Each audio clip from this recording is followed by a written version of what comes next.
আৰম্ভ হল দ্বিতীয় পৰ্যায়ৰ নিৰ্বাচনৰ বাবে মনোনয়ন দাখিল প্ৰক্ৰিয়া। ডিফুৰ বিজেপি প্ৰাৰ্থী অমৰেং টিছুৱে মনোনয়ন দাখিল কৰে মঙলবাৰে। মনোনয়ন দাখিলৰ পূৰ্বে নিৰ্বাচনী সভাত ভাগ লৈ মুখ্যমন্ত্ৰী ডক্টৰ হিমন্ত বিশ্ব শৰ্মাই নিৰ্বাচনী সভাত বিৰোধীক টায়াৰ ইঞ্জিন নোহোৱা গাড়ী আখ্যা মুখ্যমন্ত্ৰী ডক্টৰ শৰ্মা। তাৰপৰা এখন ৰেচন কাৰ্ডেৰে কেইবাটাও কাম হ'ব বুলি সভাত মন্তব্য প্ৰকাশ কৰিলে মুখ্যমন্ত্ৰীয়ে।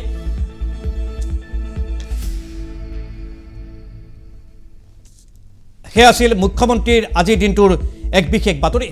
আৰু আৰম্ভ হল দ্বিতীয় পৰ্যায়ৰ নিৰ্বাচনৰ কাম কাজ। আৰু আজি নিৰ্বাচনী সভাত বিৰোধীক টায়াৰ ইঞ্জিন নোহোৱা গাড়ী আখ্যা দিলে মুখ্যমন্ত্ৰী ডক্টৰ হিমন্ত বিশ্ব শৰ্মাই। কাৰ্বি আলং আৰু ডিমা হাছাওৰ ছাত্ৰীৰ বাবে বিশেষ উপহাৰ ঘোষণা কৰিলে মুখ্যমন্ত্ৰীয়ে। আনহাতে মুখ্যমন্ত্ৰীয়ে কংগ্ৰেছৰ সকলো নেতাই বিজেপিত যোগদান কৰিব বুলি দাবী কৰিলে নিৰ্বাচনী সভাখনত। ডিফুৰ পাছত সৰুপথাৰৰ এখন নিৰ্বাচনী সভাত ভাগ লয় মুখ্যমন্ত্ৰীয়ে। কাজিৰঙাৰ বিজেপি প্ৰাৰ্থী কামাখ্যা প্ৰসাদ তাছাৰ হৈ প্ৰচাৰ চলালে মুখ্যমন্ত্ৰীয়ে। নিৰ্বাচনী সভাৰ পূৰ্বে সৰুপথাৰত এক বিশাল ৰোড শ্ব'তো অংশগ্ৰহণ কৰিলে ডক্টৰ হিমন্ত বিশ্ব শৰ্মাই।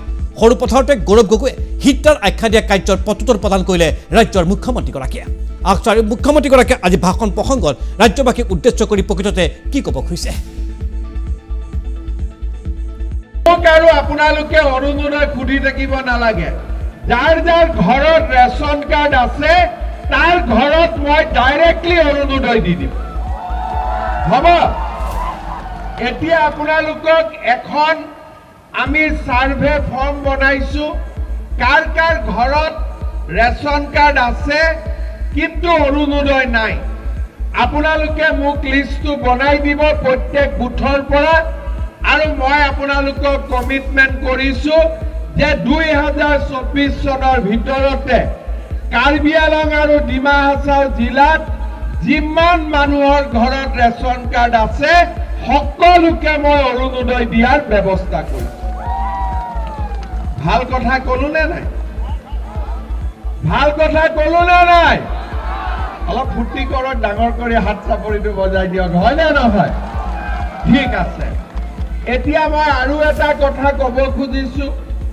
আমাৰ কাৰ্বি আলং আৰু ডিমা হাছাও জিলাত আমি শিক্ষাৰ উন্নতি কৰিব লাগিব।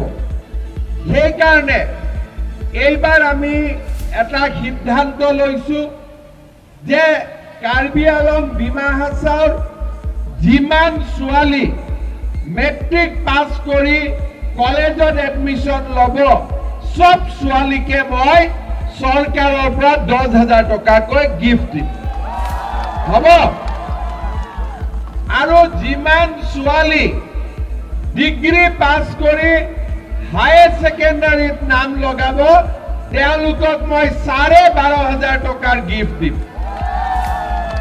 আৰু কাৰ্বি আলং ডিমা হাছাও যিমান ছোৱালী চেণ্ট্ৰেল ইউনিভাৰ্চিটিত পঢ়িব বা গুৱাহাটীত গৈ ইউনিভাৰ্চিটিত পঢ়িব, দিল্লী কলিকতাত গৈ ইউনিভাৰ্চিটি পঢ়িব, তেওঁলোকক মই 25,000কৈ চৰকাৰৰ পৰা দি আছো। ভাল হ'বনে নাই? আৰু এই বছৰতে আমি ডিফুত আমাৰ ষ্টেট ইউনিভাৰ্চিটি, একটা নতুন ইউনিভাৰ্চিটি বনোৱাৰ কামো আমি আৰম্ভ কৰিম উইদিন 2024।